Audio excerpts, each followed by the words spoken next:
Welcome to the podcast, dude. I appreciate it. Thanks for having me. Yeah, man, this is cool. So, you are Nick. Do you go Yeah, by Nick or Nicholas? either one's fine. I answer the both. Uh, Yeah, I don't have a what, preference. It's okay. what do your friends call you? Sandberg, my last name. Right? Yeah, Yeah, that's probably yeah, true. Especially when you're in the military, like that's what you're used to going by all the time. yeah, yeah. It was Oh pretty much yeah, everybody's last name basis and then nicknames. right. So Yeah, yeah, even in high school when I was in football, the coaches called us by our last names. yeah. That's what I'm accustomed to because I played like four sports growing up. So well, I don't know, I did a bunch of sports, but yeah, every time was the last name. Hell yeah. Yeah, I played just the basic ones, baseball, football. I played basketball when I was like young, Yeah, but then I had a growth spurt like in sixth grade, fifth or sixth grade, and I was like way bigger than everybody, and I kept getting fouled out.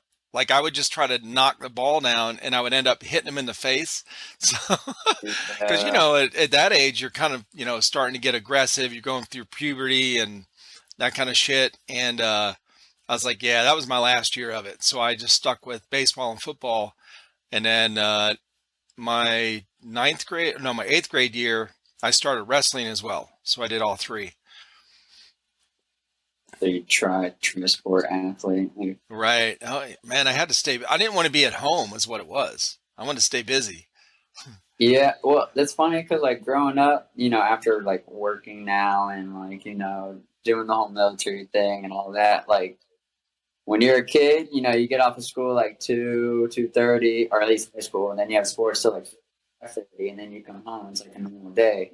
But now, like after being in the military and stuff, like once I see it's 2, I want to be home. I want to be done for the day. I just don't want to do anything. Like, it's getting late. I can't be out. I don't want to be out. Yeah, it's different when it's your own, when you're an adult, it's your own place. I didn't want to be at home with my parents. Once you hit teenage years, you're like, yeah, I'm kind of done hanging out with, the family. Like I want to go do my own stuff. Yeah, I had three other siblings, so I mean, being home was never really boring either. So Right? we, I mean, we actually had a really good childhood in terms of like the neighborhood friends. Like we all played sports, so we'd always be outside like every day, drop the backpacks. Yeah, we did like kickball, we did wiffle ball, shit like Pickle. that, tag. Do we have to watch our mouths on this thing No, or no? Okay, no, yeah. no, no, no, no. Pickle, kick the can, smear the queer, all that stuff. Yes, Yeah, exactly. Yeah, I was talking to a buddy at work the other day, and we were talking about the same thing, like those childhood games, and I was trying to remember the name of the one where you were standing like, you'd make a line on each side, and this is something we played, and we'd have like 10 people on each side, and we'd grab arms, oh yeah, yeah, and yeah. we'd say, Red Rover, let whoever, Johnny, come over. And they'd have to run, full speed, try to bust through one of the lines. And then, but I couldn't remember what we called it, but I guess it was, Red Rover. I don't know. Yeah, that game stopped very fast in fourth grade for us when someone just got clotheslined. So Oh, yeah. yeah, That happened a lot. you send like the strong people hold arms together and end up locking arms and then just run. And they're like neck height, and just behead themselves. Oh, yeah. So did you grow up in Georgia where you're at now? For the most part, I did. I moved. I used to live in Connecticut, Hmm. and I moved down to Georgia when I was about 7 years old. Okay. But like, I remember Connecticut like perfectly. It's very ingrained in my head where I used to live, my friends, where we meet up, school, all that. Yeah. Yeah. Now, did you like the winter and snow? Were you into like winter sports kind of stuff? I did like snowboarding on occasion. My mom or my parents were friends with um, this other couple that had their own farm, like acres of farm. So we would go like four wheeling and stuff with them. But they also we would go over to the mountain house up in Vermont, and we go snowboarding and stuff up there when we were kids. Okay. But yeah, that was really the only thing. Other than that, we were just in the backyard sledding and being fools as kids, building Right. things, knocking each other over. But Hell yeah. That's we used cool. to Yeah. like, oh, sorry. No, go ahead. I said we used to build like tunnels underneath because it'd be like 3, 4 feet of snow in the backyard, and we'd Yep. have like the whole tunnel underneath, and be like a little kid powwow underneath there. Yeah, we used to do the same thing. That's what I was going to say. I grew up in the cold by Cleveland, Ohio, and every winter we would, when I was, we were all kids, we would do that same thing. If there was more than 2 feet of snow, we're digging tunnels Yeah, and making forts and all kind all kind of shit. the kid stuff to do. Yeah, yeah, for sure. Yeah, definitely. I was gonna say I lived in like a super small town though, so like all the kids knew everybody. I mean, it was literally like a square block, and then everything around that square block, and one school for everybody. Oh shit. Yeah, Okay. small, small. That is small. It was where I grew up was kind of like middle sized or medium. It was I think like 50,000. It was a suburb of um, Akron, Ohio. Yeah, So where I'm sure most people have heard of Akron because of LeBron James. So we actually lived in the town next to that, and but yeah, we would get a lot of snow, and we'd do the same thing. But our high school had 3,000 people in our high school. that's a good bit. Mm-hmm. I think what ours was 2,800. I think like 2,800, something like that. Yeah. Yeah, I think my graduating class was 520, and I graduated 501 out of 500. Yeah. So Are we talking about name wise or grade wise? I'm talking about like GPA wise. You know how they rank? Oh yeah, bro. You passed My it. yeah, I rebelled like my last 2 years of high school pretty bad. Well, then I actually got kicked out of like expelled for half the year of my senior year because I broke into the school at night and welded our principal's door shut. And because I couldn't stand her, bro. She was always on my ass about shit. So they had to come in with a cutting torch and cut it open. Well, anyway, somebody narked on me, and so I got expelled for half the year. And uh, then when I went back in January, I got pneumonia, so I was out for another 3 weeks. So I had to make up. I had to go to night school and take extra like bonus stuff to get my credits to Yeah. graduate because I'd already signed up for the Marine Corps and I was already leaving for boot camp Oh, yeah. October 11th. So like right after, a few months after you graduate. So I'm like, oh, that's all I cared about. Uh, I wanted, I wanted to be a Marine since I was like 12 years old. So I was like, I am do whatever I got to do to make up my credits to get out of this joint so I can go in the Marines. Yeah, I feel that. Yeah. What was this funny? You say that. I wanted to be a Marine when I was honestly in fifth grade. I told my Yeah. parents I was going to go in the Marines, and my mom was like, "Yeah, yeah, yeah." And then like like middle school comes around, I was still saying it, and she's like, "Okay, yeah, yeah, yeah." In high school, I was saying, it, she was like, "Okay, so you're being serious?" I was like, yeah, I am. And then I went in. I was doing this whole process through like Savannah State University down in Savannah, and like Oh, okay. I was gonna go like the officer route, do all that, and then I got Oh, fed up with all the paperwork and stuff. So I walked into the recruiter's office and signed the enlisted paperwork, and then got a ship out date, and I left. hell yeah. Yeah, that's how that worked out. But what did you do in the Marines? I drove trucks. So I was in motor T. So Yeah, yeah, dude, it was that's not what I went in for. So I went in '89 and you know, all of us knew going in, whatever say what you want to go into, most of us didn't get it. Okay. And I'm sure it's still like that today. yeah, Like the Marine Corps, especially the Marines, they don't give a fuck what you want. Like my daughter went in the Air Force and she was guaranteed what she signed up for. I'm like, whatever. But yeah, they don't cater to shit like that. But anyway, So when I finished MCT, they said, I was here. I went to Paris Island, and then went to Camp Geiger in Lejeune for MCT, and they said I signed up for combat engineer because I wanted to build shit. Because I was doing construction. Yeah. It's the same. We have the same story right now. That's so fucking crazy. Like, So literally the same story. I get done with MCT. They're like, there was a group of us, probably like 20 of us. They're like, yeah, the school's full for like 6 months. I'm like, what the fuck? What are we going to do for 6 months? They're like, police call. No thanks. So they said, okay, you can do Amtrak's, admin, cook, some other shit, whatever. And we were like, fuck, man, we don't want to be stuck in an office. That's not what we signed up, you know? I don't want to cook. I fucking hate cooking anyway. To this day, I hate cooking. Yeah. And so a group of us signed up for, or chose Amtrak's. So they sent us out to Camp Pendleton, Camp Del Mar for the swim. We had to redo swim qual because, in boot camp, you do the basic one. Yeah. Amtrak, you have to be the top tier, whatever. I can't remember what it is. It's either S1 or S3. Yeah, I never understood that whole process on that side. I think it's opposite. I think S3 is what you do in boot camp, and I don't know, or the opposite. But we had to do the top tier one. So it's basically the same one you go through in boot camp with a few added things. So Yeah. the very end part was, dude, and I was a good fucking swimmer, and I about drowned, okay?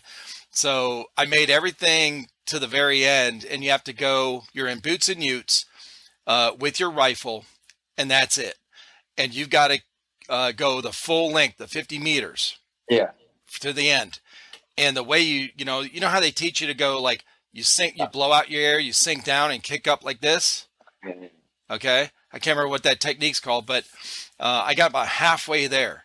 And I'm like, man, I'm doing great. Like, I wasn't out of breath.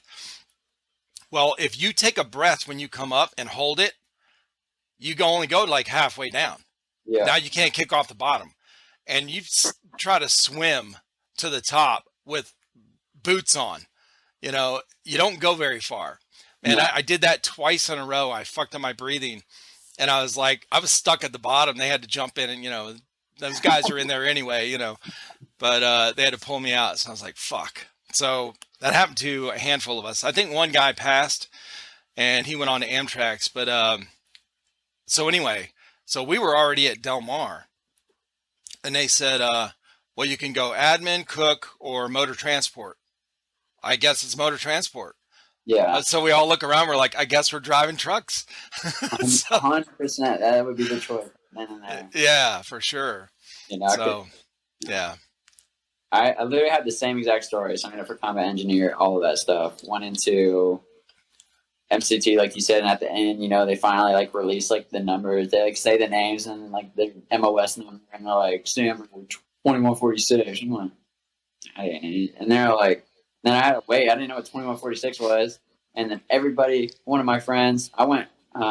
My neighbor next door went in the Marines with me, went through everything together, and then split when we went to our jobs.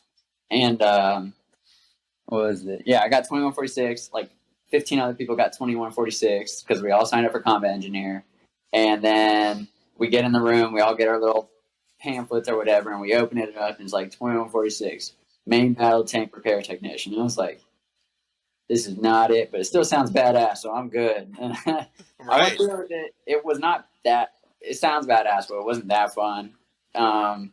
In terms of like the higher ups, it wasn't all there all the time. It was very poorly led, and I just like being the mechanic part, not the all the other part. But so the pool story.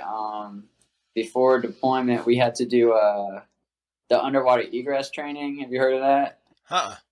Where like you get in the mock helicopter and it's sinking and you're strapped in with all your stuff and then it flips upside down and you're in blacked out goggles. Oh shit! No, dude, that's new. Oh, we had to do that. Yeah, we didn't do that. No, yeah, so we had to do that for deployment. So that's awesome. Okay, so it's Sounds awesome, right? And then when you're about to do it, it's like super nerve wracking. Hmm. And then after I did it, I had a blast. Like I would pay to do it again right now. But a bunch of people fail on that thing just because water, fear of water, and stuff like that.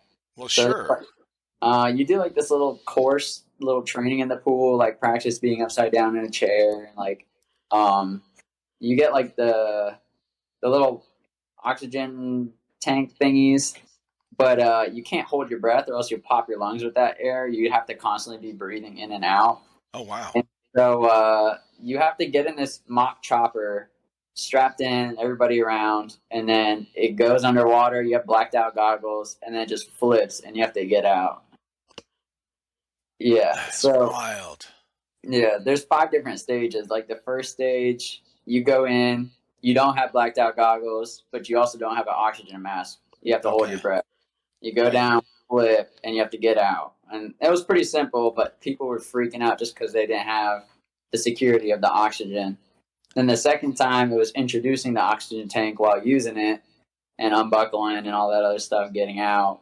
And then from then on out, it was blacked out goggles, how to wait for your buddy to move before you could move, unbuckling a seatbelt, ripping your flak off, dropping your rifle, taking off your helmet, scooting over like 3 seats, trying to feel for a window, then pulling yourself out. And it was 5 different times you had to do that. Holy shit. Yeah, I thought it was a blast as I was doing it. Like I thought it was fun. It was awesome. Yeah. But a lot of people were failing just because it was obviously scary. So Right. yeah, it was all based off of some staff sergeant. He's the only one. I don't know if he was the only one that survived, but he was one of few. But like this, I want to say maybe an osprey something was coming in onto a Yeah. ship, and they caught the edge, like the little netting, Hmm. and then they went to go reposition. So they came up and then just brought the bird and they flipped into the ocean. And literally, I think only he survived or something like that. But he, Gotcha. on initial impact, broke his back and some other stuff, and barely survived just because he barely found an air pocket, but it was also full with oil. And then he ended up finding the doorway, escaping, and then everybody else went down. But then they implemented that training, I think, for it. So Holy yeah, shit. but we had to do that, and then on deployment, if we're flying, anytime we take off the ship and we go like this, I'm like, oh gosh, we're going over. I'm automatically grabbing my air tank and stuff. It was a little nerve wracking, but we're good. Oh, that's wild. Now yeah, we did the basic. So was that training in boot camp? Did they add No, that to? no, that was like while I was in. Okay. Yeah, I was probably about 2 years in. Yeah. Yeah, Gotcha. Yeah, that's wild, dude. Yeah, any of that extra water training, that's a lot of people are not very good swimmers, no, you yeah, know. And when you get underwater and you get kind of turned around, you can't find the top. Uh, you get, most people get kind of a little freaked out. I was a really good swimmer. I swam my whole life since a, real little kid, and I didn't care. I was like a fish in water. yeah, But but then, after I was in Okinawa and then Camp Pendleton. I went to South Korea for a couple months. Operation Team Spirit. I don't know if they still run that or not, but that's like a collaboration operation with the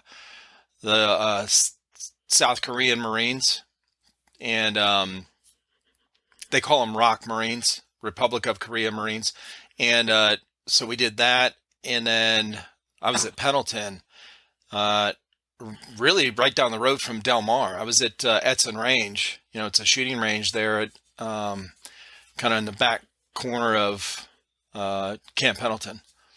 yeah, Yeah. So we didn't have, I mean, after MCT, we didn't have any kind of like extra water training. I just did, when I was at these places, Okinawa is hot and beautiful. So we, bodyboard and surf stuff, whatever. And then California, of course. So when you get wrapped underneath some waves, yeah, you get a lot of that experience, like, fuck, where's the top? How yeah, do I yeah, get up out of exactly. here, But yeah, we never had any of the extensive water training like that. That's pretty cool. Yeah, so the rest of my platoon went in and did it before I could do it, just because they were still trying to figure out. So I was a mechanic, and there was only two mechanics supposed to go on this deployment, so they're still trying to figure out who the second mechanic was. Well, I was in what they call battalion maintenance. It was not like Alpha, Bravo, or Charlie, and then the Mu platoon. It was just the battalion maintenance, like pretty much everybody who does the grunt work of the tanks. Yeah. And um, one day I got asked if I would go on this plane. I was like, hell yeah, why wouldn't I? And then like everybody else is like, I want to go to a line company out from Bravo Charlie. I want to go to a line company. I want to go to a line company. I'm like, I just want to deploy. That's all I came here for. I just want to deploy. And then all of a sudden this deployment came up. Like, would you want to deploy? I was like, hell yeah. And then I'm sitting here working on a tank, and the gunny from the meat platoon comes down, and he's like, Sandberg. I was like, oh, hell no. Because I thought I was in trouble. And so I stepped down. He's like, so we're picking you for the meat platoon. What's your thoughts? I was like, fuck yeah. And then I ended up going to their platoon, but they already did that training. I had to go make it up in order to be like qualified. Yeah. And so everybody's telling me how scary it was, so that didn't help. And I'm over here like, Right. dude, I was a little bit nervous going in, and then I did it. And I was like, that was fun. I would do it again. Yeah. Not a big deal. No, that was fun. Because like you, I went to the beach every year on the Outer Banks in North Carolina. Okay. And the waves there are pretty decent, or at least back in the day. I went there recently, and like, I don't know what happened. The sandbars there or something. Like, back in the day, the waves were like 10, 14-foot waves. And my mom and my dad, yeah, but we grew up on the waves, like boogie boarding, body surfing, all that stuff. Yeah. And, you know, if you get in the wave wrong, you know, like if you're on top of the wave, you know, you're going to mess up because you're going over. So I'd always just learn to tuck, but then you get smashed. And then I waited to just let the wave do whatever, right, and then stand up or do something. And then, but yeah, a lot of people get spun around. They don't know what to do. I just let it do whatever, hold my breath, and then figure it out when the water's calm. So. Yep. I did the same thing. Yeah. When I first felt the first time I tried like bodyboarding and in Okinawa, it was I fought it. Right. Once I got rolled over, I was trying to fight it, you know, like, cause I was a pretty good swimmer. Like I'm trying to swim. No, man, like that shit is powerful. You know, that water is so powerful, and you just keep tumbling. So then I learned same thing. Just ride it out, hold your breath, ride it out, just whatever, you know, if I'm going like this, and then just wait for it to calm down. Yeah. And then you can kind of like, you know, it's really easy to find the surface then. Yeah. I tried to, like, if I ever went over and I ended up hitting the ground, after I hit the ground, I tried to, like, drag my hand on the sand, so I always knew where the bottom was, instead of, like, just tucking and not knowing anything. Yeah. So that was my, like, little trick that sometimes works, sometimes didn't, depending on right. Yeah, exactly. Oh, that's cool, man. Yeah, I was talking to somebody, one of the podcasts I did just like a month ago. He was in the Marines as well. His tag is on Instagram is MGO Radar. So everyone calls him Radar. So he was in the Marines, just like, I think he went in 2015. So, you know, obviously way later than I went in. And we were talking, he had the same story, bro. Like he signed up for combat engineer. They told him the school was full and he had to, you know, get into something else. So it's so weird. I guess looking back on it now, I guess combat engineer is kind of a small field, you know, which I didn't know at the time, but they don't really need a whole lot of them, you know? No, but if you go into the recruiting station, out of all the jobs that they start showing you on those cards, combat engineer is the most badass looking one, you know? Fuck yeah. You had like those 6 or 7 different fields in combat engineer that you can choose from. So you choose from that, and then you just make up some other bullshit ass 2 jobs that you would do just to get in, and then here you are not getting what you wanted. And then I didn't even get any second choice, third choice, whatever it was. Oh, that's wild. Okay. Yeah, when they handed you the card, you were like, no, they just picked it for me. They actually gave us a choice. You know, they said the school's full, and they gave us the choice to wait on the school. So we could have waited, I don't know where we would have waited. I don't know where we would have been, because we're at Geiger. Like, I don't know, but but none of us chose to wait. We didn't want to sit around, like, especially after. So after boot camp, and then you go to MCT. It's like uh, you start you're already a Marine, in MCT, and Yeah. you got we had a fucking shitbird corporal in charge of us at MCT. So we were like, man, fuck this guy. We're tired of this, being here. We liked all the training and stuff, but we wanted to get out of there. And then so we did not want to be stuck there with anyone else that would have been, kind of giving us orders. Yeah. We No. just, yeah, fuck that. Yeah. Absolutely. Yeah. Like you had those kids that were stuck in MCT for like 2 months. I was like, what have you been doing? He's just like helping you guys check in, check out, and all this Oh, stuff. hell That's no. awful. Here I was like Mm-mm. crashing on them, but their schoolhouse is probably only like a month and a half long. So I Yeah. got through, and now I get to my schoolhouse. It took me 6.5 months to get through my schoolhouse. So Whew. because I had to wait 3 months just to start my classes. Oh shit. Yeah. What'd So you I do? was What'd you do in the meantime? whatever bullshit work they told us to do. I would go sit in the classroom all day. Just sit in a classroom all day. No phones, nothing. We played spades, chess, checkers, Oh shit. clean. Some dude brought out so we every like Thursday, like field day.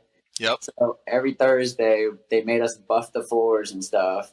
And then some kid, like, it's supposed to be shiny at the end of it, but like some kid used the wrong pad or something and was Oh. doling out all the tiles. And then the buffer broke. And so for the next 2.5 weeks, every day for 8 hours, went our hands and knees scrubbing the rest of the tiles to make dull with like the little bristle pads. Oh. For 2.5 weeks, 8 hours a day, just scrubbing these tiles to make them all match, all be dull. Oh Because shit. this kid messed up buffing. Oh. Uh. And then I started class, and I was very thankful for it. For sure.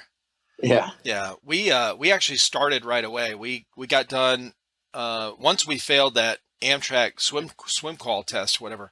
We once we chose Motor T, it was like the next week we started class. And motor transport is like 6 weeks. It's like easy as shit. So we drove obviously the 5 tons, and then Humvees are, easy. And then the LVS. Yeah. So I don't know. Do they still have those? Yeah, they do. Okay. I That think was now pretty they cool. upgraded versions, but Yeah, they have a bunch of, because the cab, they can hook. It's just like these big rigs. They can hook pretty much whatever on the back. yeah. Flatbeds or whatever kind of shit. Oh yeah, yeah. I was think like right before I was getting out. Honestly, they started like bringing in new ones, upgraded ones, or doing mods to them or something like that. Yeah. So yeah, I've seen that because with tanks, our pool, like our whole yard thing was this side was tanks, the building, and then on the other side was all Motor T. Gotcha.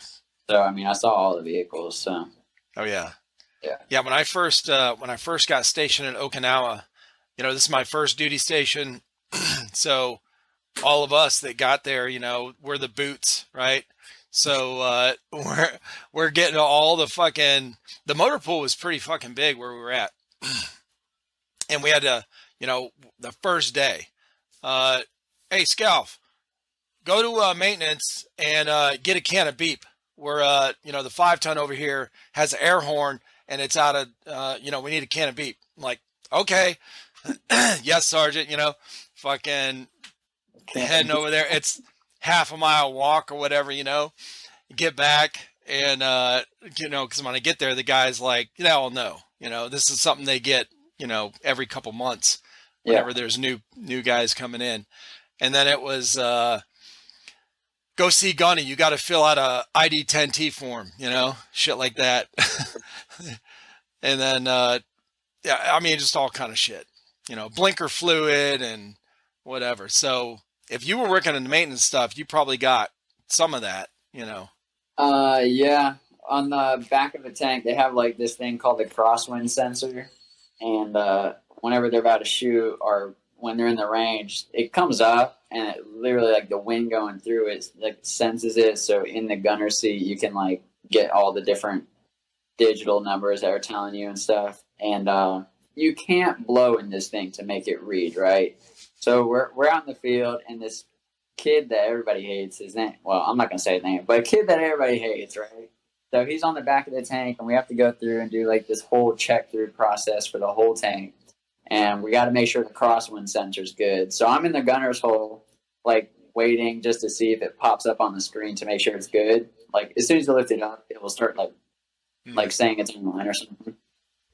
Well, I'm in the gunner seat, and I tell this kid to get on the top and start blowing in it so I can see if it's reading or not.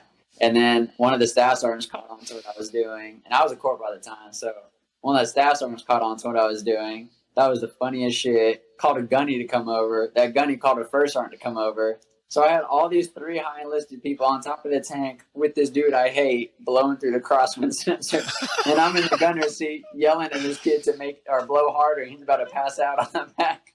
Oh my God. Oh, that's Yeah, awesome. yeah, it was pretty funny. So I mean, I got messed with when I was a boot, you know. So Right.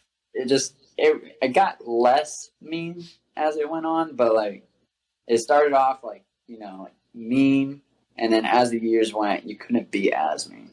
Right. So I don't know what all happened in that, but yeah, Oh yeah. Well, so the rule we had at in Okinawa was uh anyone that get, all the boots within your first 30 days, you have to get jungle fucked. Okay? So it is where, and nobody knows this until it starts happening.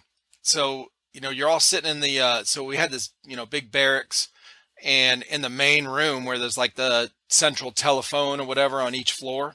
yeah, And these are landlines, back then. And so we're all just kind of sitting around. I think there was a foosball table in there, and we'd play cards and shit.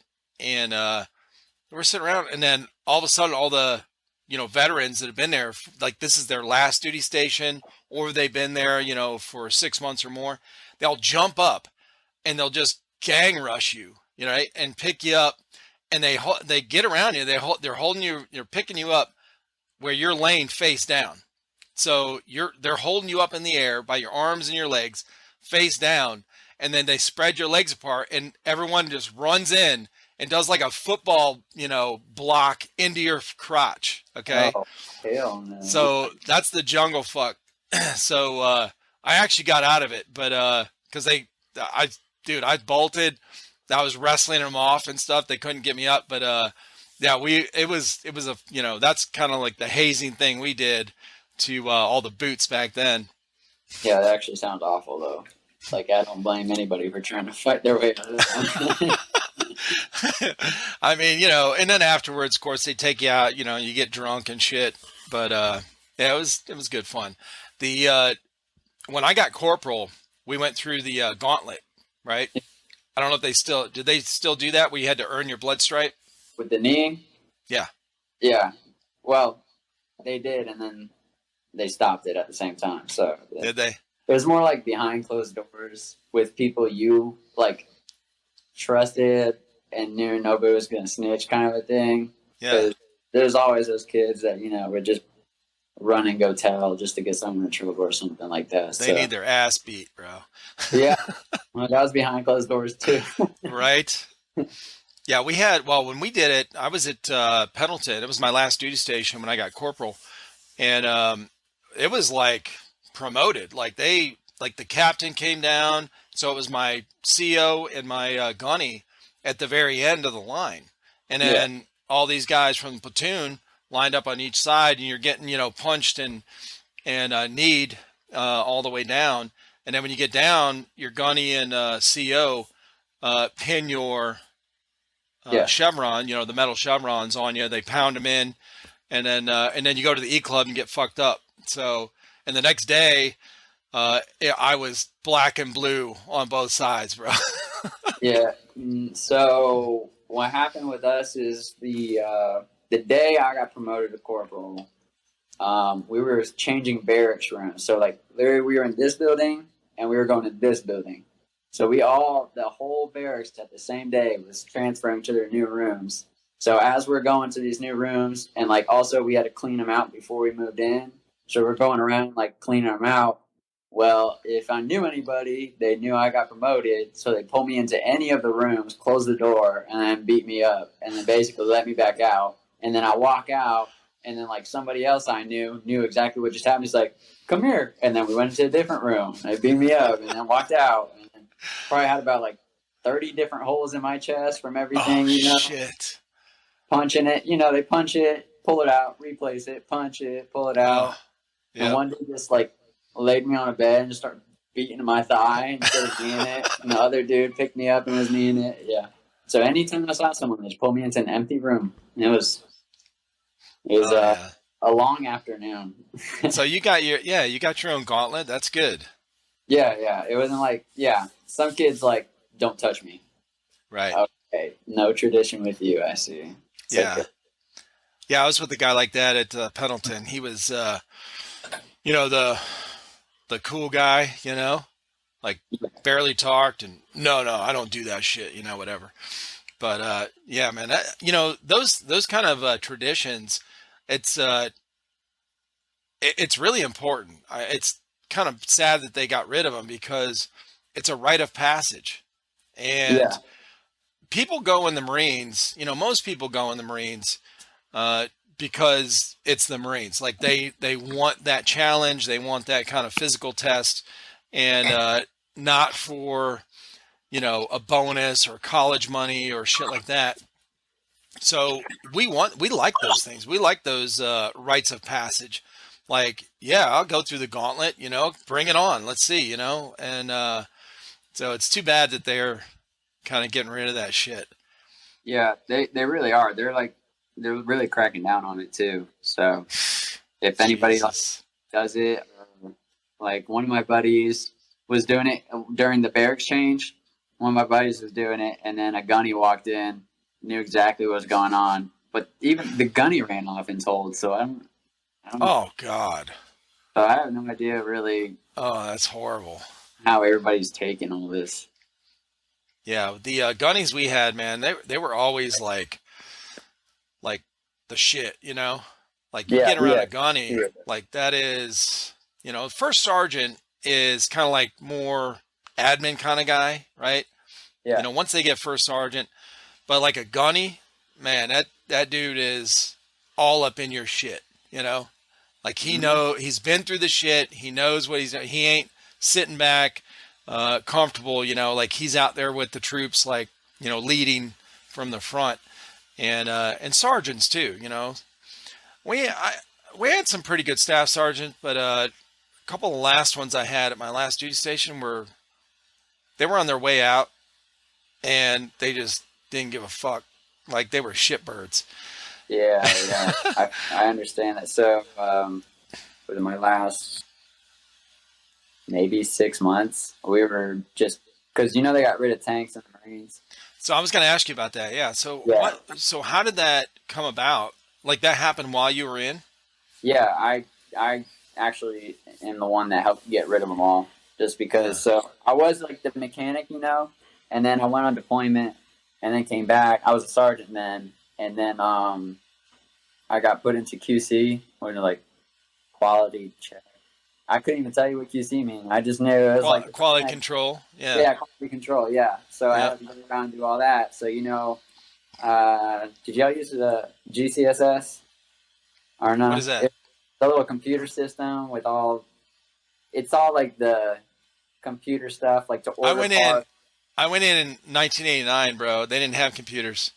They did. They were telling me back in the day they did not computers, but I guess like a paper version. But yeah, so essentially it's like a online database that you can order parts, all this like do sec reps and swaps and all that other stuff. I never saw one. Maybe they had them, but I never saw one. All of ours were all paperwork. Okay, yeah. So pretty much A lot of my name and my buddy's name is on all that stuff to help get rid of it all. But we sent it up, got it set up on the trains, and then we had like a whole ceremony as they were leaving the base and stuff like that. But Okay. I think they got rid of it because it was like a really high percentage of the Marine Corps' like money usage, I guess you could say. So I guess they wanted to get rid of that because I know every service cycle was 6 months for a tank, and that cost them millions of dollars. So Hmm. I think it was just getting too expensive. But then they're giving them all to the Army now, and there's a bunch of videos going around with the Army and their tanks and how good they're doing with them. So Ugh. it's not good. Like tanks are. I don't even know if I can say that actually. I'm gonna just leave it there because I Yeah, know that's fine. we got it from a specific person, so I Gotcha. can't yeah. But the Army is doing some interesting things with their tanks. So Okay. yeah, So I wonder if they're when they rolled that out, did they like have a meeting like yeah. formation or talk about what's going on and why they were doing it? So we haven't. Yeah, eventually they did. We just started doing it. Nothing really got told except tanks are going away. We don't know if it's for sure or not, but we have to start prepping for it. Gotcha. And then we're just getting all these stuff together. Tanks are doing whatever they got to do. Like, as long as they're drivable, that's all they cared about. Can you just drive them to the train and then set them up on the train? Yes. Right. This one's good. Like, kind of a thing. And we had a 2-star general from the Pentagon come out to talk to us. And he got us all information. Obviously, like, you know how they're like, all right, cool, break the formation, just come stand around me, kind of a thing. Yeah. He was like, personally, so he was like a grunt, I think, first. And he was like, personally, I think this is the single stupidest, most dumbass decision the Marines have ever done. Like, and I had no say in this. I wasn't even at the Pentagon and all this other stuff. He was like, when I was in, I'm gonna say like Fallujah or something like that. We had tanks, and man, if we didn't have those fuckers, we were dead, dead. I don't know why we're getting rid of it. It was the dumbest thing the Marine Corps has ever done. Like, just Yeah. pretty much bashing on the decision. And then he was like, "So look, like, we appreciate, the blah blah blah speech about appreciating your time and like efforts and all this other stuff." And he's like, "We are getting rid of them, so now we have to start prepping to get rid of them." So, which the dumbest thing about getting rid of tanks was we just got these new mods for them, and it takes about 2 days to put it on one tank, and they Damn. still wanted all these mods on the tanks, even though we're getting rid of them. What the fuck? Yeah, you tell me. I don't know. We argued with it so much, and they were like, "No, all these are going on the tanks." So as we're trying to get everything ready, we're also pulling stuff out to put on these tanks, and it was just a huge mess. And then stuff was being pulled out of closets from like 19 whatever, and like no serial numbers known for this on the database, and we have to Oh figure out shit. how to get rid of this and do that. And yeah, a lot of people didn't know what was going on, so Yeah. it was a big clusterfuck at the same time. So I'm sure. yeah, now it's just a big old where the bays were. It's just a big like warehouse, like supplies. So Basically. when that happened, what were they gonna do with all the anyone that worked in that field in the Um, MOS?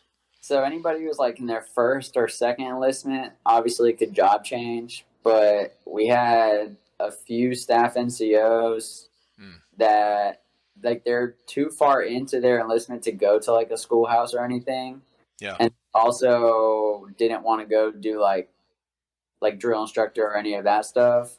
So for special occasions is obviously rare, but like 3 staff sergeants were able to put in early retirement packages and Hmm. just retire at like 12 to 14 years. And what was it? The higher ups just got placed to different units pretty much because like Right. if you were a master sergeant for tanks, it was more like you were just a maintenance chief, like head of the maintenance chief thing. So you Right. can go do maintenance chief anywhere as long as you just know when parts are coming in, when parts are leaving, stuff like Mm-hmm. that. You don't have to know a tank. So Right. they were able to just get put wherever. Same with officers and all that. But really, it was just really just the staff and COs that had the hardest time. Now, what Because did you switch jobs? no, I got out. Oh, you were on your Yeah, I got last. out after tanks left. We sent the tanks away, and the bays were empty. There was nothing to do. They were just finding random stuff for us to do. And Right. then before, like, I guess more of the stupid stuff happened, I got out, so it was good. It Yeah. was like perfect timing. Yeah, we so I did 4 and got out. And my wife and I got married. I had, a little bit of time left. And we when my enlistment, reenlistment was starting to come up, we were already talking about starting to have kids. And so that decision made my decision for the Marines basically because I knew if I re-upped, uh, I'm going to Okinawa again. So they sent everybody to Okinawa, Yeah. like, so even on your, re-enlistment. So new 4 years, you're going to Okinawa either then or 3 years, on your last year. And we didn't want to, we want to start having kids. So I was good. I was good with getting out. I was tired of the inspections and, sergeants with that were pussies, that had that rank and just abused it and stuff. I was, Yeah, yeah, yeah, I completely understand that. We one of the kids we hated the most and like was actually terrible at his job and stuff like that. Like made it through and was a sergeant at the end of it, and yeah, everybody was confused as hell how he was a sergeant, and then he got sent off to Okinawa. So nobody really got to question how he even fucking made it, and even the higher ups didn't even care. They're like, "Y'all let this happen. How did we let this happen?" what, That's exactly what it was. Y'all let this happen. what the fuck? I Yeah, don't know that's how wild.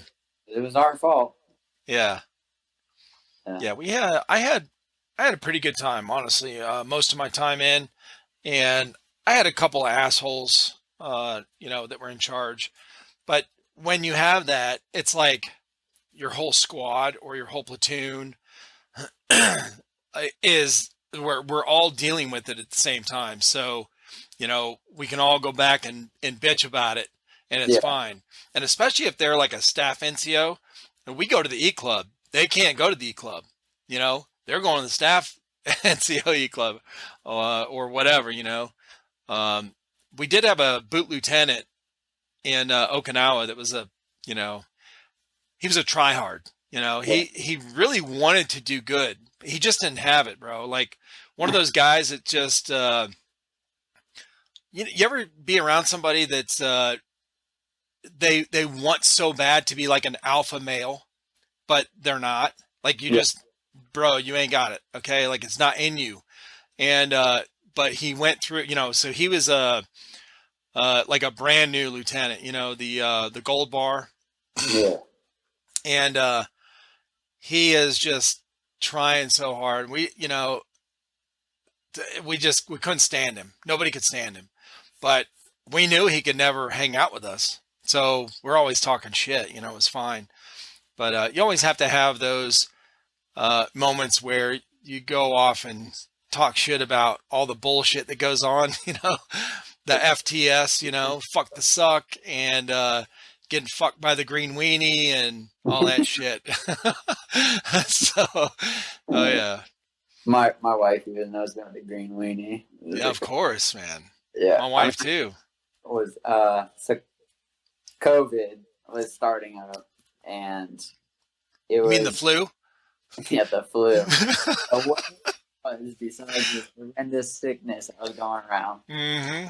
Um, our original wedding date was October 3rd, April 23rd. One of those. I forgot which one. April 23rd. That's a big difference. April 24th. Sorry, Okay.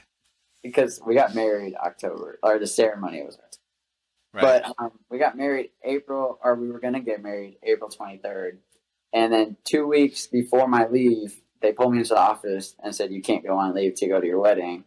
And then obviously she knew about the green weenie, and so I called her. I was like, "So we got some really bad news. I can't go to the wedding." And she was like, "The fucking green weenie it never fails." So That's funny. He knows about it quite well. Yeah, Well, but like a couple months before our wedding, or maybe a month, we grew up in Ohio. We were getting married in Ohio. She still lived there. She was going to Kent State University, and I was stationed in Pendleton.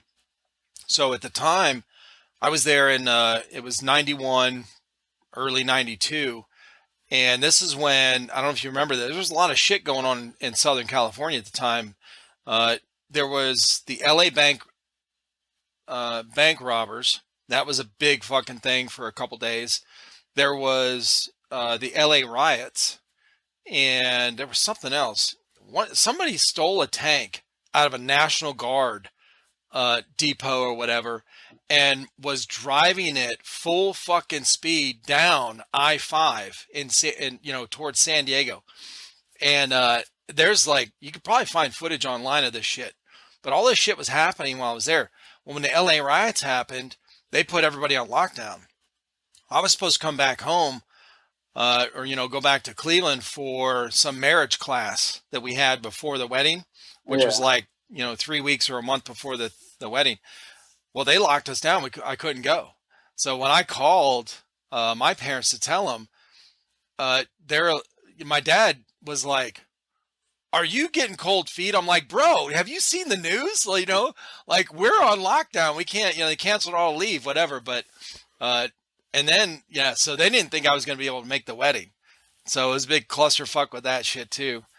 But luckily, all that shit calmed down right before I went back home, and I was able to go home and then get married, and then we drove back from Ohio to California in a U-Haul truck, and and then we lived in Fallbrook actually at our first year or whatever out there.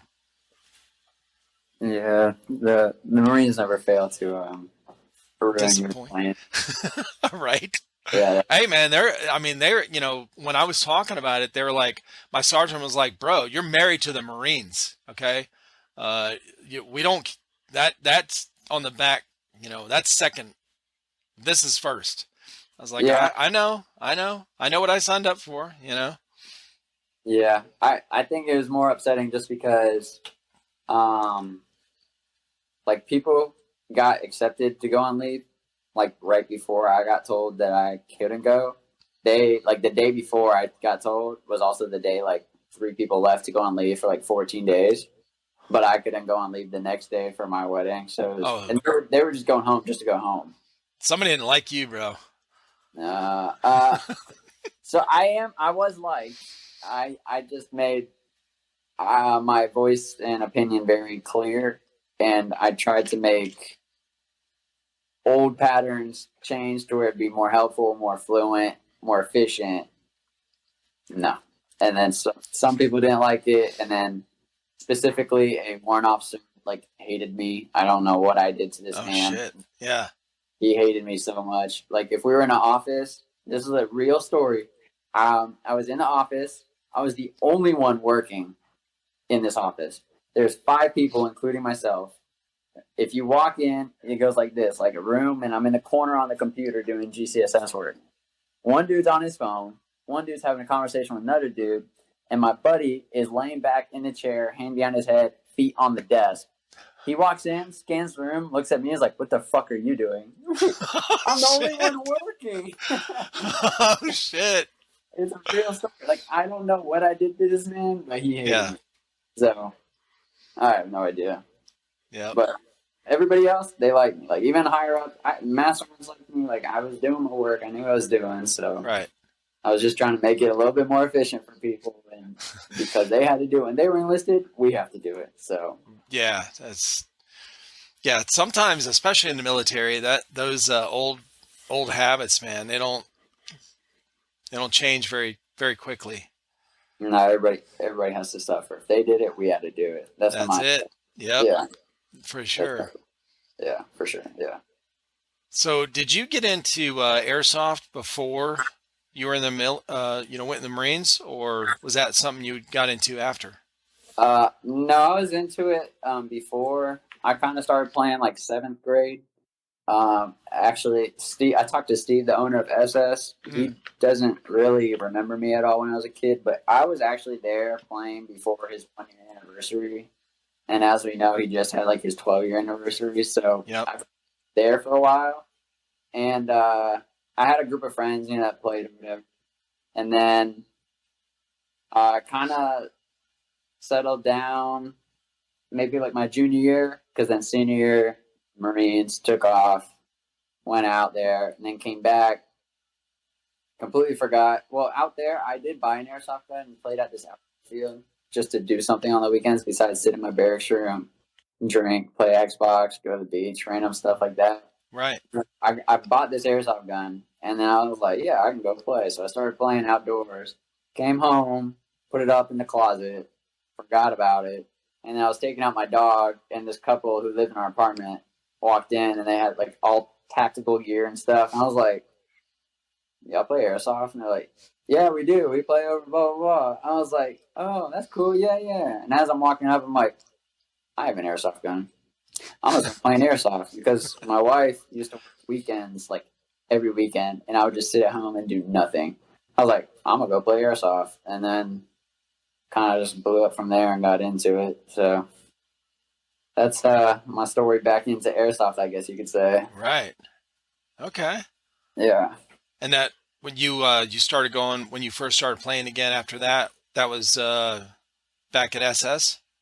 yeah. I went back to SS Yeah. because it was really like the only place I remember and knew to go to, and Right. then from there, you kind of heard about different places, went and tried them out, like some, don't like some, and then, but SS is really just like the one field I usually go to, just because it's like the normal, I guess. Yeah. Well, that's There's no pretty other close for field. you guys, right? Yeah, it's only a 30-minute drive. Okay. Yeah, Yeah, that makes it nice. some people drive like 2 hours every day just to go play there, so Dude, I know. it's crazy. And it being so close, we're kind of like, I guess you could say like privileged for it. I don't know, because outside of SS, there's not really a field like SS around, like with the same like good like vibes. I guess you could say like people play like a nice actual place to play at. You either get Right. outdoors or you have to travel to like Chattanooga, which is 2.5 hours, but or Yeah. was it? Yeah, 2.5 hours. It was like that. Right. So Yeah, that's cool. Now you guys do so SS is like is it all indoor or do they yeah, have like a outdoor as well? no, it's all indoor. Yeah. They have like their open field, and then on the back side, it's like their speed QB field. Gotcha. Yeah, What do you like to play? The just all the speed QB stuff? yeah. Mainly, I like just playing the speed QB. I like the Yeah. tournament. I like the more like competition feel, I guess.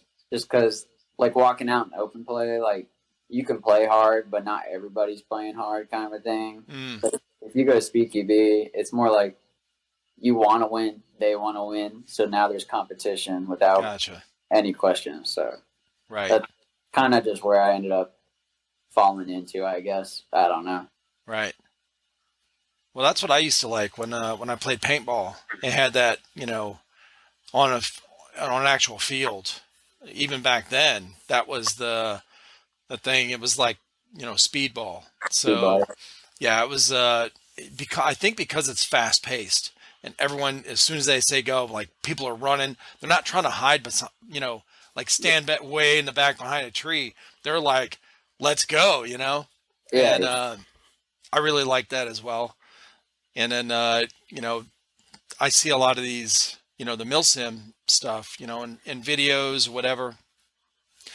This last milsim I went to with these guys, I went as I bought a press pass, so I went as press, and I saw there was 700 people at this milsim. Okay, so this was in South Carolina, GTI Stonebreaker, and there were so many people that were not engaged. Like they bought the ticket to play for the weekend. They went for the first. They had 3 sessions, like 3 phases on yeah, Saturday, and So they had two on during the day and then a night game. The first phase is like whatever time in the morning after the briefing, 9 or whatever time they got done, until like after I think noon or something. Bro, I'm going back to our campsite. The guys were still out there playing, and they were. I came back a little bit early. There was not even done with the first phase. There's like 50 to 100 guys back at their tents already that were geared up, like had gone up to play. And I was like, and they're just kicked back, drinking a beer, like hanging out. And I'm thinking, what? Why aren't you out there helping your team? like, Yeah. like there's no sense of urgency to win. They're just like, no, we're just here to camp out. I'm like, oh, okay. So it's kind of a different. I don't know. I guess when I played paintball, I'm thinking, man, if I spend $40, especially back then, this was like 94, 95. If I spend, 20 or $40 to go play, I'm fucking playing. Like, Every I'm round not, possible. I could sit and drink a beer at home, bro. I'm like, so it was really confusing to me to see that many people. I could understand a few, but to see that many just hanging out, like, but I didn't know if that happened, very much in like the indoor stuff where you guys go, where you see a lot of people just kind of hanging out, Yeah. or does it? Okay, so the speed QB thing. So you said it's two separate like areas that open, and then Yeah. There's open play, and then there's like a speed QB play. But speed QB is really only used for tournaments. hmm, So open play will like happen during the day, and then like if it's like the same tournament night, they'll close the open play, and then it'll specifically just be the tournament on oh, speed I QB. gotcha. Okay, It's not like speed QB is not like open every day, all day kind of a thing. right. So especially if it's like a tournament, everybody shows up, everybody's engaged, they're gonna play. Like there's no Yeah, just I'm gonna sit out this game kind of a thing. So and there's not, I guess most of them you can have like a huge group of guys, I guess, but like your team for Speed QB is only 5 people, so yeah, a lot less management, I guess. sure. Yeah, and Yeah, you can definitely. block if you need a different person because one person's not working with your team, you can just say thank you for your time and I guess move on. I guess yeah. Right. So Okay. I really like Speed QB just because it is fast paced and I you do got to know what you're doing, but you also got to be good at what you're doing in order Right. to do anything on the field. So Yeah. makes it better. Yeah, for sure. Yeah, it seems like it's you don't you don't want to be sitting there with uh guys that aren't they're just like, "Hey, what's up?" "Oh, we got to play?" "Oh, okay." "Oh, hang on, my gun's not ready," or, shit like that. Like so it's a different expectation when it's the tournament going on. So they when do they have a tournament every weekend? Is that what it is? Like No, a they certain time? it's the third weekend every month.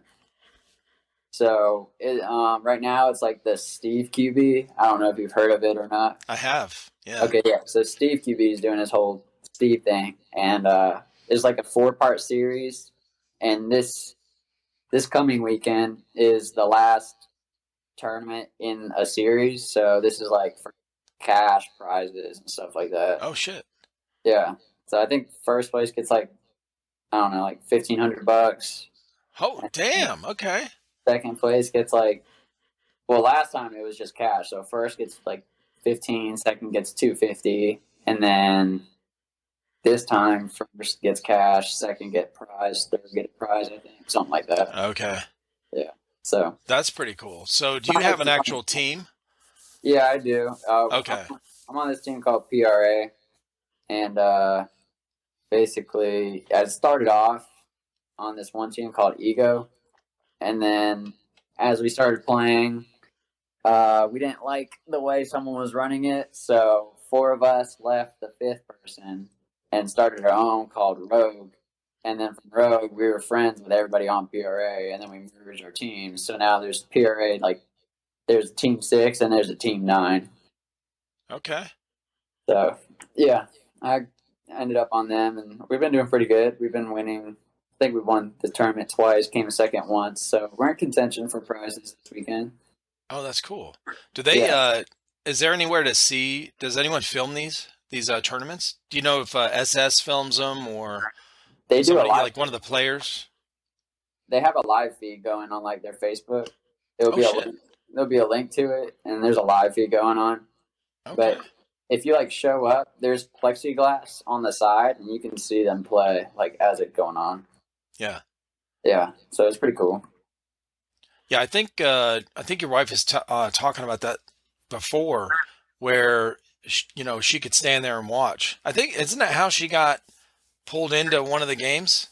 Um, Not She was really. there, and then Yeah, you guys were short one player or something, and yeah. So like a day or two before, she like started playing airsoft, and then like she'd watch and be like, "I can play airsoft, but I'll never play speed because I'm not like." She's like, "I'm not fast enough to be able to play it." And yeah. then we were like, "We're down a person," and we went through like other options and stuff. And then me and my buddy were talking. He was like, "Or we could get Alexis," and I look at Alexis like, "You seem to be our only option. If you want to play, this is your chance." And she's like, "Uh." I'll play, but I'm pretty nervous. And like, obviously, going into your first tournament, it is a little nerve wracking just because you have no idea what to expect. But that's how she ended up playing. She ended up doing fine, and then wanted to play. So she was on our team for a while, and then she started up her own team for the women FTW team. Yep. So she's been busy with that one a lot lately. That's cool. Yeah, it is. So is she getting some? Are you guys getting like more women over there at that field because of what she started? They haven't like officially launched, but they have a lot of social media. Like I don't know what they call it. I guess they're going around Following, a lot. Yeah, right? and like people are inviting them to do like go to events and all this other stuff. Yeah. Was it the EA Fest up in Rhode Island? They got invited to go to there, so I think Oh shit. we might make a trip out to Rhode Island. See Okay. that. Just because we like traveling, so I mean, why not travel and go play something we like? Right. Now, Yeah. have you gone? Have you traveled to different states to play airsoft? We went to Nashville, Chattanooga. That's the same state, but we wanted to go to one down in Florida. We still want to go to one somewhere in which I don't know which Carolina it is. One of the Carolinas, and then there's some other ones like in the West Coast that we want to go to, but that takes more planning than just hopping in the car and driving for the day. Right. Yeah. Yeah, it's a long flight. Yeah, that's the thing. I don't know if we would fly either because, like the HVA tanks, I don't know how all that works just because you have to like get it unscrewed and whatever. And then once you land, you got to go to like a scuba shop, get it certified and stamped and all this other stuff. I have no idea. Yeah, I wouldn't know either. So anytime we plan something, it's like, all right, we're driving. Yeah, throw it in the trunk and drive. You're fine. Exactly. Nobody stops you. Yep. Okay. So what do you guys have planned for like this summer for airsoft? Airsoft. Any big events coming up? I don't really know if we don't have anything planned really for some. We have our own like separate vacations planned, but we don't have like really airsoft plans. Like tournaments or whatever you got coming up for SS or Yeah, that's whatever coming that. this weekend, and then Okay. they start a new series, or yeah, they start a new series. So it's once every month. So I guess there's two tournaments at SS this summer coming up. So Okay. that's the only one right now that we're gonna be there for sure and planning Right. on because we're not really good at planning ahead. We kind of do that like the week before and then shoot Yeah. it. I mean, it's good to be spontaneous. Oh, that's my favorite way to go. I love being. It's Right? You know how 3/4 of vacations end up. No shit. Yeah, like, hey, Yeah.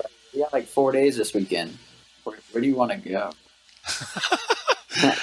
We were about to do it for our anniversary. We got 4 days. So we were like, we had a whole trip planned to Vegas. We are gonna go to Vegas for 4 days, just off the whim, kind of a Yeah. thing. And then my boss actually, for the first time ever, wouldn't let me take off one more day because we Oh had shit. that day, and so we couldn't go to Vegas. We ended up going to Destin, Florida instead. So Oh, okay. Yeah. And what yeah, kind of so work you do now? I'm in plumbing. Yeah. Yeah, so anything really like service related, not new construction, Gotcha. and we do some remodels and all that stuff, but mainly just service. Like you got a problem, we'll show up and fix it. Right. Yeah, it's pretty cool, but it's hot in the summer. No shit. Hot. Hot and smelly. You Yeah, know, like plumbing. Yeah. yeah, we were out just doing running gas lines today outside. We did three Okay. gas lines, all hot. Yeah, I flip houses. So we're always, we used to do all the plumbing work, Yeah, crawling under the house and hooking everything up. But within the last month, we were like, nope. We have a guy that we call, yeah, and we're like, no, we're calling Rosenberg. Come over here and do all this shit. And he's fast, and he has all the tools, because we got tired of carrying all the equipment and fittings and all that shit, because we got lumber. Like, we're doing everything. We're doing the drywall, we're doing the countertops, we're doing the counter, everything, cabinets and all that shit. So flooring, and then we were trying to keep up on all the supplies for plumbing, which when you go, I'm sure if you go into like older homes, you have no fucking clue. What is it? Copper? Is it, you know, the cast iron? Like, what are we working with here? yeah. So you have to keep a huge selection of shit in your trailer. And we were like, nah, we cleaned all that shit out, and now we just call this guy. So it's a It's pain. usually Yeah. better. Yeah, Yeah, we need somebody that specializes, just like we'll just get somebody to do that, and we'll do all the other shit. yeah. I guess I don't want to sound like the best, but like out of all the trades, like plumbing is definitely one of the like hardest to be like knowledgeable on everything, just Right. because you also have to take into account with everybody else's trade, like electricians and all that. Like if you're doing a job and you have to do something, but electricians, HVAC, and all them have to be in there first, then you gotta let them do their thing and all that, or leave room for them because we're also supposed to be the first ones in and then like the last ones out. So uh, doing plumbing in general is a little bit harder, especially if you're flipping houses. Just doing it like how you were, Yeah. you had to keep all the stuff on your truck, and then all of a sudden you don't know what you need. I agree with you for sure. Out of all of those different trades or whatever, it is, I think it's the hardest as well, because of it's one of the only ones where uh, you have to keep, you have to know all these different things, because there's so many different fittings and so many different pipes in all different places, so PVC to PEX and copper to like all this shit. Now, the shark bite fittings have really helped with a lot of that stuff, but like if we go in, rip some walls down, and we got to reframe something, it's still just 2x4s like they used, 50 years ago. Yeah, You pull the flooring out, and something's messed up, uh, you just put some new joists in. It's no big deal. Like, you can, just put some other new ones onto the other one, sister them in, and you're fine. But yeah, plumbing, bro, you got to have the right shit for, like, you can't just, mix and match. It's going to no, yeah. leak. All like the different codes and upgrade. Like Hmm. new codes come out every year. Just like I know electricians and HVAC have the same thing. Like codes come out all the Right. time, but like yeah, especially if you mess up and you turn on that water and something breaks. and you can't shut that thing off, that's a big no It's a no. huge mess. Yeah, Yeah. it's actually the hardest all the way around because electricity, if you think about if you hook up something wrong, like you switch a wire or something, you hit the breaker and and it blows, like, oh, it just blew the breaker, no big deal. Oh yeah, okay, it's hooked up wrong. Turn it back off, go over here, switch the wires, turn it back on, it's fine. Plumbing, yeah, you especially if somebody already, put new floors in and then you do something wrong and there's like before you shut the main off again, you got a fucking flood, Wait, that was So, actually a problem we did today. Some lady called us because she had in her basement, water was coming out of the ceiling. So we had to go underneath and look, obviously, to see where it's coming from. Well, she just got her new floors replaced, and with floor guys, they pull all the toilets off and then reset it when they're done. Well, they put the new toilet back on and never made contact with the wax ring. So yep. every time it flushed, it went underneath their brand new wood and then Hmm. fell down into the basement below. And so I pulled the toilet off, and you just felt all the wood, like subfloor and everything. You could just stick your Spongy. screwdriver went straight through it. Oh, And so Jesus. we're chasing all the wood. We didn't open it all up, but we got to like a 5 foot radius, and we're like, "You have to call someone to come out here. You need to redo everything." Oh my God. Subfloor is messed up. The brand new floor is messed up. That's The a basement mess. ceiling's messed up. The Right. wood stairs is messed up now because the water was dripping into it. So Uh, yeah. it's Yeah, not the that's the first one. time it happened, but it happens quite often. I'm sure. Yeah. Yeah, that's something that we do our own toilets. So we'll put the new ring in and the flange and everything, whatever. But uh, that's one thing we check a lot. Like we'll flush it, 5, 10 times just to make sure because that's something that we don't want. And then I'll sit on it on the toilet, make sure it's seated right and not wobbly. We don't want that thing. We don't want to get a call back for that because of that problem right there. Because that's a that's a huge issue. You hook up Yeah. an outlet wrong, and they say, "Hey, my outlet doesn't work." Oh, we'll be out. It'll be a 5 minute fix.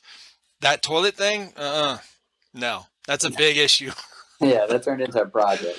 for real. Yeah. Okay. Some people say we just got a tiny leak. We go look and it's like the Mm, leak is tiny, but the problems with the leak is not tiny. exactly. Yep. Yeah, that's always yeah. So how did you get into plumbing after you got in the military?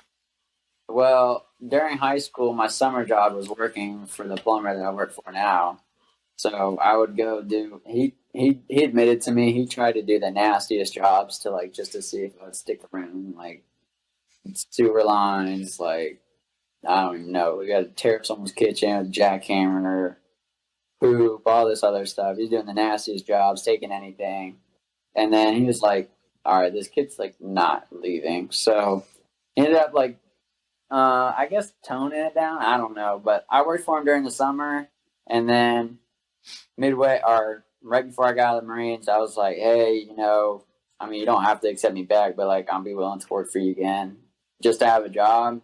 And so he was like, "Yeah, no problem." So took me back, and then now I'm plumbing again. Okay. I'm definitely not gonna sit in an office like No. just doing paper and pusher stuff. So No, dude. Yeah, I was the same way. When I got out, I did. I actually got a job like right away when I first moved back to Cleveland from California. I started working in factories and stuff. I did that for a lot of years. But my first job after the military, I was still in California. I got out and I was delivering auto parts, so car auto parts for mechanic shops. yeah, So I would down in Oceanside, California. I would drive around, deliver auto parts, and then I worked delivering. You ever heard of Colligan water? uh, yeah, The Colligan. Those big water tanks they have, like the filter water blue tanks that are upside down in oh like yeah, office buildings yeah, and shit. Those kind of things. So I worked for that company for a little bit, and then when I moved back to Ohio, I started working in a factory. Did that for a lot of years while our kids were growing up. and then just recently got back into construction. Construction. Yeah, I always thought construction would be cool to do, but I I couldn't do it. Like sometimes you just gotta be real with yourself, and I'm just like I would get too bored or something like that, you know. Oh yeah. Well, we luckily for what we do, it's different every day. You know, we're I mean it'll be the same. I might be doing drywall for 3 or 4 days at a time, so that's the same. But we have a lot of projects going on in whatever house we're doing. So we've done a couple small jobs, like fixing up something for somebody, that already lives there, just real Mhm. small projects. But that's like 1 or 2 days. But most of our stuff is like we're doing full rehabs. So we Yeah. go in. So it makes it fun because I take pictures of all the before stuff, how shitty it looked, and then start knocking walls down and ripping shit out and flooring and all that kind of stuff, and then rebuilding it. So it's kind of it makes it fun because I don't get bored with that one particular thing. So I, Yeah. I'm I'm the same way though. I could never work in an office. I yeah, I'd jump out the window, man. I couldn't do it. I think there's like exceptions. I feel like working in an office, but just sitting at a computer and just doing this, and then going to a meeting, talking to your boss, coming back and doing this, I can't do that. uh Yeah, I So agree. Well, getting back to the airsoft stuff, when you go to these tournaments, what main gun do you run? Do you just do all pistols? Does everyone do pistols in Speed QB, or do people like switch it up? uh, you can use honestly whatever you want. Okay, Um, Mainly, usually each team has three rifles and two pistols. So there's usually on every speaky B field there's three like big back positions, like big blocks, I guess you could say, that you can stand behind. And like usually there's three people with rifles in the back, and then there's usually two people with a pistol that play up front because they gotta stay low and everything. Because after those big back borders, usually everything is like hip height after that, and gotcha. you gotta like if you're using a pistol, like I use a pistol. I I play snake. I don't know if you've ever heard that position, but playing No, speedball you should. No, uh-uh, never heard snake. Well, no. snake is like speedball. You know how they have so on the right, or I wouldn't say right or left side, but like on a side, there's the guy who's ended up like crawling because the Oh, balloon's only like that high. yeah. That'd be snake. So like Well, snake is see, I didn't play professionally or even in like tournaments. We would go to the field, it was me and my buddies, and we would do it. So oh I okay. don't, I didn't know we didn't even know Yeah. how to coordinate, bro. Like we knew how to coordinate, for us, but we didn't know all the terminology and shit. Oh, okay. Yeah. So I played this position called snake. So essentially, it's just like one big long wall, and then there's like two little sections coming off, and like you can move up the field kind of like that. Yeah, Or just three people playing back a rifle, keep cover. I'll be moving around the field, jumping border to border, stuff like that. But my main gun is a pistol, so I like the pistols better. I run a rifle like on open play sometimes when I'm bored, but it's nothing crazy. It's like a stock rifle that I just bought off the wall just to have. So right. all the money Lancer gets. Tactical Yeah, M4. yeah. No, Lancer Tactical, the Gen 3 that they just came out with. Dude, those are cool. They are. I do like it. It's nice, but Yeah. I'm not going to do anything to it. I'm just leaving it the way it is. Yeah, leave it as stock, bro. I saw Yeah. a couple of reviews on those and they're they're pretty tough. So I've heard that like they're way better than the other like Lancers. Like when this rifle came out, everyone was like, Lancer Tactical stepping up their game. Okay, cool. But after that, I mean, I've used it. Nothing's really ever gone wrong with it. Yeah, You just traverse a berry, throw it in, play kind of thing. right. Now Versus, what's your pistol? I got it's called a Tokyo Marie High Kappa. Mm-hmm.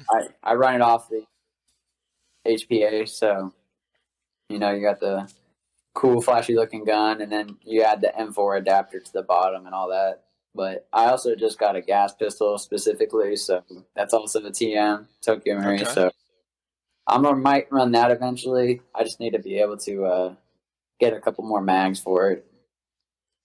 Should be running all pistol or all gas as well, so no more HPA line, tank, and all that stuff. Oh, okay. So you want to get away from the HPA and just use the gas ones? Yeah, essentially Okay. for tournaments, but like Right. open play, I don't mind using my HPA's whole setup and all Right. that. Yeah. Yeah, I would imagine it'd be difficult to run and slide and whatever with your tank. Uh, for some people, they wear the backpack and have a big tank, but I Right. ended up buying that belt from Cubbysoft, and it holds a mini tank on the belt. Oh shit. So I don't have a Okay. backpack or anything. I just have a belt. It holds 2 mags and my tank, and I have a mag in my gun. Oh, that's awesome. And that's all I need. Right. Yeah, so honestly, I don't even go through 3/4. I don't even go through a quarter of my mag when I play. My 2 mags on my belt are for backups for my other boys. Damn. Yeah, I barely shoot, but I shoot when I need to. Right. Right. Yeah, because you're moving around, flanking them or whatever. Yeah, I mean point blank, and I I hit my shots a lot of times, so I don't need to sit there and throw half a mag onto somebody.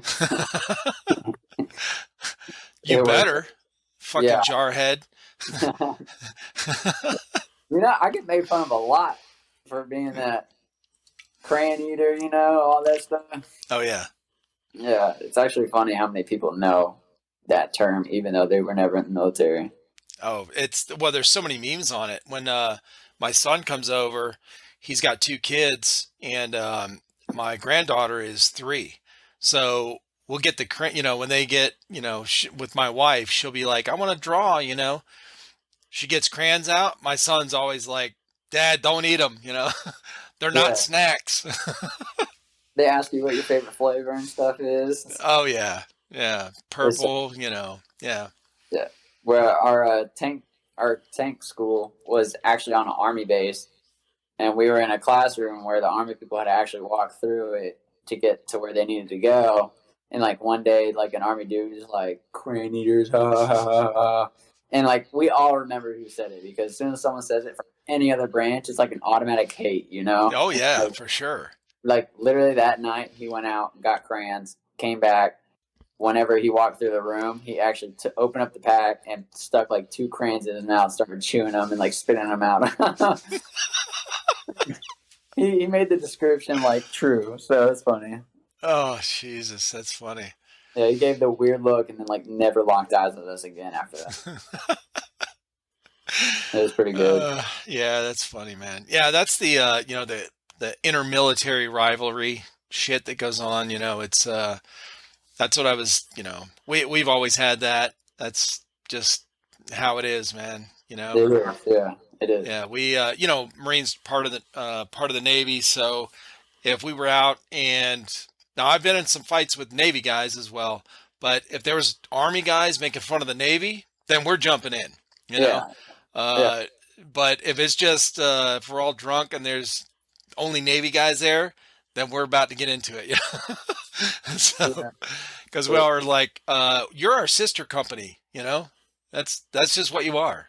yeah, yeah. We had so on Camp Lejeune, some field op was going on. We had like a bunch of different nations and countries come over, right? And like the British Royals or whatever it is, they like to fight and drink. So whenever we were in our barracks, we had to what's that bar? Heroes. You heard of Heroes? Huh. Heroes is a bar like on across from the stadium, kind of a thing. It was a bar, and it was walking distance to our barracks. But the British Royal people would end up getting drunk and stumbling around or whatever, and our people would sit out in the grass and just drink, do their own thing.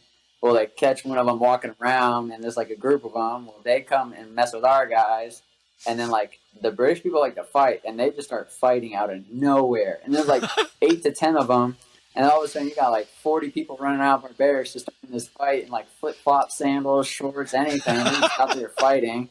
Became a huge ordeal. And then basically, a lot of people got in trouble, and the British people weren't allowed past a certain point on base, and Oh, nobody was friends after that. oh, that sucks, dude. I mean, fighting's great, bro. Like that was we never got in trouble for it when we did it.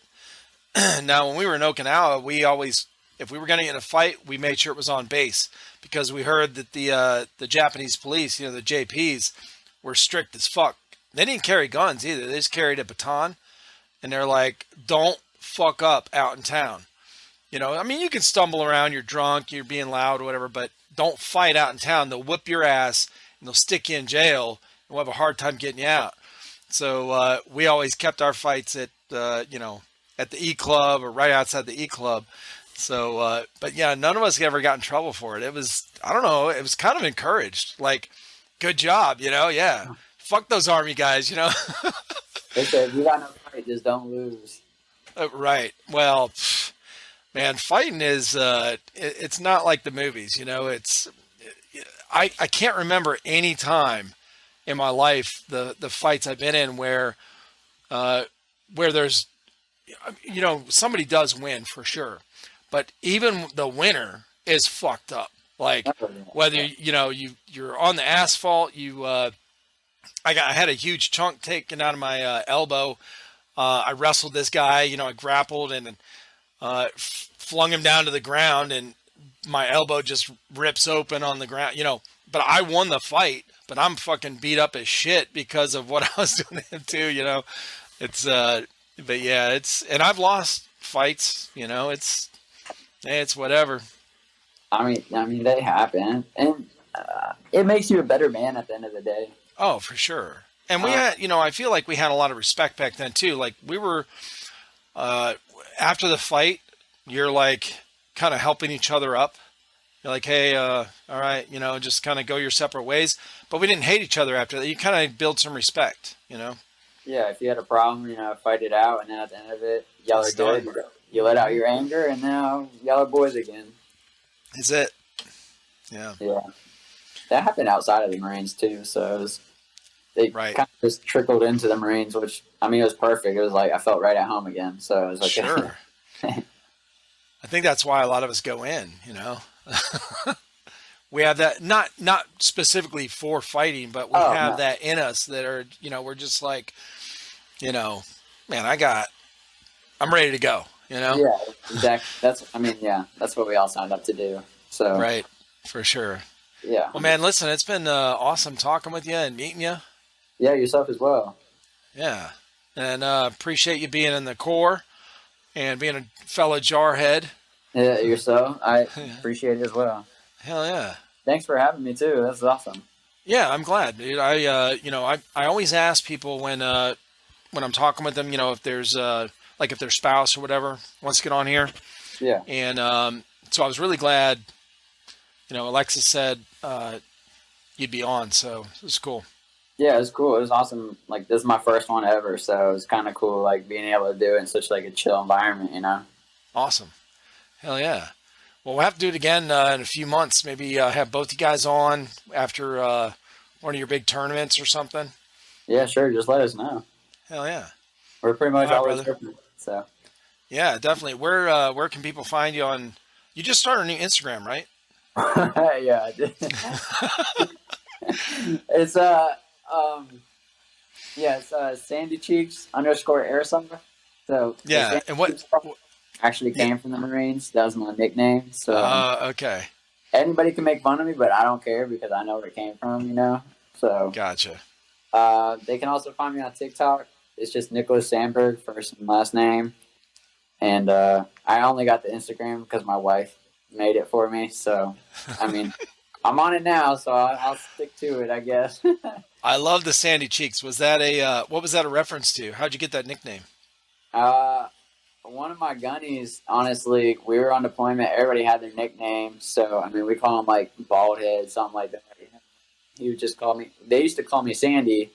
And then it was like just SandyCheeks one day. It just happened. And then everybody called me SandyCheeks. So that's what it was. Got it. Yeah, no bad reference, nothing like that. So it was all good. Gotcha. All right, brother. Well, great to Yeah, meet you, Nick. you too. You have a good rest of your night. All right, you too, man. Later.